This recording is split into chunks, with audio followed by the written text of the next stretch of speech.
இவர் பெயர் ராஜப்பா வெங்கடாச்சாரி. இவர் தூத்துக்குடி மாவட்டம் ஸ்ரீ வைகுண்டம் கோவிலின் பரம்பரை ஸ்தானிகர்களில் ஒருவர். வயது 76. ஆனால் எல்லோரும் கூப்பிடுவது எம்ஜிஆர் சாமி. எம்ஜிஆரின் 134 படங்களில் பெரும்பாலானவற்றை முதல் நாள் முதல் காட்சியில் பார்த்தவர், திரும்ப திரும்ப பார்த்தவர்.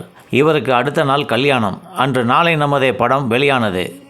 இதோ வருகிறேன் என்று அடுத்த ஊருக்கு படம் பார்க்க சென்று விட்டார். மாப்பிள்ளையை காணோம் என்று தேடிக்கொண்டிருந்தனர். உலகம் சுற்றும் வாலிபன் திரைப்படத்தை இவர் 252 முறை பார்த்துள்ளார். உலகம் சுற்றும் வாலிபன் படத்தின் முதல் நாள் முதல் காட்சி டிக்கெட்டின் விலை 40 பைசா.